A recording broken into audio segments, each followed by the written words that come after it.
Death Note movie review. So I know this movie has been remade a couple of times, but this is a review of the 2006 version.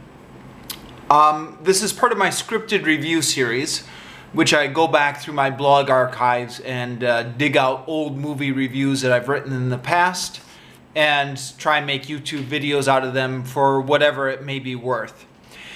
In this case, so this is a movie, this movie has a bit of a devoted following, or a cult following. It's not widely known outside of Japan, but I think it does maybe it is widely known outside of Japan now that Netflix has made their own version of it. But for a long time, it had a cult following in the US and Britain and elsewhere. And I gave this movie a bad review, posted it on my blog. Nobody reads my blog, so it was safe enough there. But at the time, I had this habit of also kind of reposting it onto Amazon, where you can review products. And I got some pushback from fans on Amazon who did not like my bad review of it. And I've come to accept that some of their criticism of my review might be legitimate. And I don't know, some of these points I might try and hang on to. But at any rate, this is a well-beloved cult classic, and I'm going to kind of give it a bit of a bad or mixed review, which is probably going to get me in trouble again. But yeah, anyways. So, this movie came out in 2006. I was living in Japan at the time. I lived in Japan from 2001 to 2009, working as an English teacher. And it was a big deal at the time in Japan. Some of that, of course, was media buzz, like advertising and stuff like that. You could see a lot of advertisements for this film everywhere. But yeah, it was a fairly popular movie in Japan at the time. It was got a lot of money at the box office and stuff like that. You could see kind of big posters for it everywhere. It was a big deal. I waited till it came out on DVD. In fact, I needed a little bit of prodding to see this movie. It wasn't initially something I was going to seek out. But it was getting enough of a buzz in Japan and enough people were talking about it that I decided to check it out. Now, one problem with watching these movies in Japan is that I have to watch it without the benefit of English subtitles. Now, I don't know if this is still true because I left Japan in 2009, but certainly during the time I lived in Japan, it was almost impossible to find English subtitles on anything. And I don't know why that is, because even for movies that got international releases, there was no subtitles on the DVD if you got the DVD inside of Japan. So for example, Seven Samurai. Seven Samurai obviously has English subtitles. It's been released so many times in the US.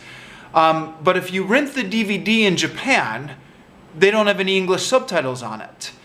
And I don't know why, because, it's a DVD. So, I would think it would cost nothing to just add the option of turning on the English subtitles. I don't think it costs that much money to do that. And it's not like they would have to go out and translate it from scratch. Those subtitles already exist. Sorry, nobody cares about this but me, I realize. But this was a constant frustration for me, trying to watch Japanese movies inside of Japan. Very rarely, every once in a while, a DVD inside of Japan would include the English subtitles. So anyways, point being, I watched Death Note without the benefit of English subtitles. Now, my Japanese during the 8 years I lived in Japan kind of went up and down a little bit depending on how hard I was studying at the time. But at about my peak, I would classify myself as an upper intermediate, which meant when I would watch a movie, I would usually be able to understand 75% of it. which is enough usually, because like 75% of the dialogue. But of course, watching a movie, the visuals carry most of the story. So, in my original review, I critiqued kind of some elements of the plot which didn't make sense to me, and then people who commented on the review I posted on Amazon pushed back and said, actually, yes, this was explained, weren't you paying attention? And I was like, oh, you know, maybe I did miss that part, because, yeah, I was trying to watch the whole thing without English subtitles. So, yeah, I don't know. Anyways, with all those caveats out of the way, let me just kind of get into this and try and explain it, and try and explain what I thought worked, and try and explain what I thought didn't work. And if there's something I missed or whatever, just let me know. Or tell me why I'm an idiot. So the basic premise of the movie, apparently this is loosely based on Japanese mythological death gods. They've got this death notebook in which they write the names of people, and if you write the name of somebody in the notebook, then they die. And one of them kind of throws the notebook down from the heavens or whatever, and it lands on the ground, and it is found by light. Oh, right, sorry, I forgot to explain this. You probably already know this by this point, actually, but this story has gone through several stages, which is kind of typical of a lot of Japanese media. Is it kind of, first it starts out as a manga, a Japanese comic book, then it gets adapted into an anime, and then it gets adapted into a movie. Actually, maybe it's an exaggeration for me to say that these are the typical stages. Something like Battle Royale never had an anime, did it? I think Battle Royale started out as a novel, and then it was a movie, and then it was a manga. But anyways, a lot of these Japanese stories will cycle through these different mediums. Maybe that's true of America as well. Anyways, started off as a manga, then an anime, then a movie. Now, I've never read the manga and the anime, but I'm vaguely familiar with them from conversation with other people. Sorry, I shouldn't say I'm vaguely familiar. I'm not at all familiar. You can't claim to be familiar just because you had a conversation with somebody. But I'm given to understand that in the manga and the anime, Light starts out as a high school student. So he's a precocious teenager. In the movie, they aged him up. He's a law school student, which means I guess he's already finished his undergrad and he's in graduate school. So anyways, he's this precocious law school student. He's aged up a little bit in the movie, but still, you know, a young man finding his way. And he gets this notebook and he discovers what it is. And because he's a law student, he's very aware of all these kind of criminals who never got punished in Japan for one reason or another. Now, during the time I was living in Japan, to the extent I was aware of social issues or the news or something like that, this is kind of a real issue in Japan. For a couple of reasons. One is that there's this weird relationship with the Yakuza, the Japanese mafia, where there's some sort of institutional corruption, where they're kind of politically protected, and they're kind of outside of the law. Now, they don't murder a lot of people as far as I know, but they do have kind of their rackets, which the police really can't touch. I'd be lying if I said I understood it in depth, but there's some sort of weird thing going on there. The other thing is the Japanese courts are very concerned with technicalities, and maybe more so than American courts, where not only does somebody have to be guilty, but you have to kind of follow the procedure exactly in order to kind of get him punished. And there were a couple high-profile cases in Japan where I was there, where somebody was obviously guilty, but he got off or got a lesser punishment because of a technicality. So, I think that's the premise then with this movie, is that Light, he's a law student, he knows that this is going on, he knows these cases, he's kind of outraged that these people are escaping justice. So he uses the Death Note to kind of take the law into his own hands and go after these people that the courts can't or won't get. Now, if you can probably see this coming a mile away. He initially starts off with like the people who are obviously guilty, who like, I would say obviously deserve to die, but actually I don't believe in the death penalty. But people, let's say, who if you did believe in the death penalty, would obviously qualify for that. And then as the movie goes on, he kind of gets into more and more murky ground, which from my perspective was entirely predictable. I'm like, oh yeah, of course. In fact, I recall having even seen kind of movies with similar premises. Maybe this is a bit of an obscure comparison to make, but there was a 1995 movie called The Last Supper, which had kind of a similar theme, which was this group of kind of liberal college students who killed like this crazy guy in self-defense and then covered it up.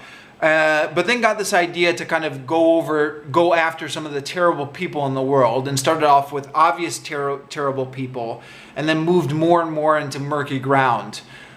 It's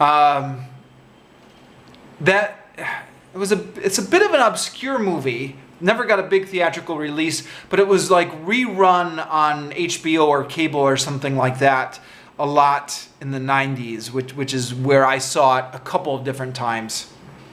So maybe because I had already seen that movie, I thought this was a little bit kind of retreading cliche ground. But maybe that's just me. And anybody else who hadn't seen that rather obscure 90s independent film would maybe give this premise a little bit more space. It's kind of surprising, or at least it was kind of surprising to me, given how much hype this movie had in Japan and given how much advertising it had. And this was, by Japanese standards, at least a fairly like big budget mainstream film. I was expecting, you know, explosions and car chases and stuff like that. But there's really not a lot of space in the movie for that, because the action is just Light will write somebody's name down and they'll have a heart attack. Which kind of only leaves you with just kind of the moral quandary of the movie, which I didn't think was as big of a moral quandary as the movie was making it out to be. I mean, it turns out yeah, it's a bad idea to take the law into your own hands and kill people. I think that's the message of the movie, and I thought, yeah, that's pretty obvious. There is also an attempt to make some sort of suspense out of the movie. Like there's the suspense of, will Light get away with this, or will the police find him? And that was decently well done for what it was. But I remember watching some of these scenes and thinking, this could have been tighter. And unfortunately, I'm not a cinematic guy, so I'm not going to be able to give it a more in-depth criticism than that. But I just remember thinking Hitchcock could have made much more out of this scene. And that's going to have to be the extent of my critique. Now, the police initially have no idea how to kind of track down Light. So they get another teenage genius to kind of help them, who is L. So again, you can tell maybe this started out as a comic book. There's one kind of evil teenage genius who's killing off people, and then there's another teenage genius who the police kind of get to track him down. Although again, in the movie they age these characters up. I'm not sure how old L is in the movie, actually. But I think in the manga they both started as teenagers. But they're both kind of young geniuses at any rate. So the police are enlisting Elle. And there is some interesting cat and mouse type stuff going on here, to give credit where credit is due. I'm sure it's even better in the manga. But like, Elle is able to find out, to deduce some of the biographical information about Light just off of things like the schedule of when people are dying. So Elle is like, okay, so this is like the schedule of when people are dying mysteriously. He's like, this is a student schedule. Whoever this guy is who's kind of mysteriously killing off people with the death note is a student. And through things like that, it's kind of gradually putting the screws on, and the police are getting closer and closer to figuring out who the killer is. Now, one thing I thought was a little bit strange, and this is one of my critiques of the plot, is that Light kind of keeps this up. He keeps killing off the criminals. And I'm thinking, okay, for one, like, how many unpunished criminals are there really go around? Like, I mean, I already said at the beginning that this is a social issue in Japan, that there are kind of these people who are outside of the law. But there can't be that many, can there? I mean, like, after like a couple of days, surely he's gotten all the big people on his list. And I guess the theme of the movie is that he goes after more and more minor characters and then gets into more and more, sorry, not minor characters, minor criminals, and gets into more and more murky ground. But yeah, I had a hard time believing he would just keep going and going with this. And especially once he realizes the police are kind of getting close to maybe finding out who he is. I thought, well, why doesn't he just stop at this point? I mean, like, what's this? Where does this obsession come from? I mean, certainly, if this was me and I was a student, I would lose interest in this for a while, right? Like, maybe I'm just especially lazy, but yeah, I had a hard time believing that Light would be so focused on continuing to use the Death Note that it would just go on for months. Maybe after, you know, if it was me, well, you know, I hope I wouldn't kill anyone off because I don't believe in the death penalty. But even if I did a list of people I wanted dead, I think 2 days would have been sufficient for me in the Death Note. Now, somebody again pointed out to me, pushing back on my review, and maybe this is one of the things I missed because of the language barrier.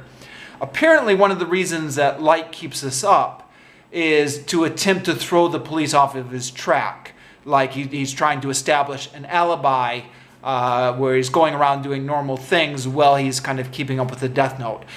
The same person said this was more evident in the manga and the anime than it was in the movie, which could have been another one of the reasons I missed it. Yeah, what other criticisms did I have of this?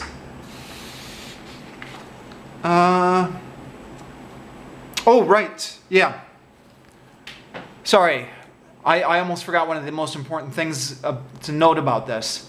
This movie was released in 2 parts. So there was Death Note Part 1, and then there was Death Note Part 2. But it's not like, you know, it's not like one was a sequel to the other. It was just like this was a story that they just split in half. So you get to the end of the first movie, and you still don't know how the story ends, which makes it a little bit difficult to critique it fully. Because now you need to watch the second movie to see if the plot lines pay off. Because, like, yeah, I mean, how do you critique a movie if you don't know how the story ends? You're like, okay, it's got an interesting setup, but I'm going to need to watch the second half to see how this pays off. What would be an equivalent of this in terms of American movies? I guess something like Kill Bill, where there's Kill Bill 1 and 2, but it's just like the same story. They just split the same story in 2. Or maybe more recently, the Avengers, Infinity Wars, and Endgame, where, yeah, it's not like a sequel so much as just one story they split into 2 parts. I say that actually at the moment I'm recording this, I haven't even seen Endgame yet. Yeah. But, yeah, that's all I've got for this. So I'm going to come back later with my review of the second part of the movie and try and wrap up some thoughts on that.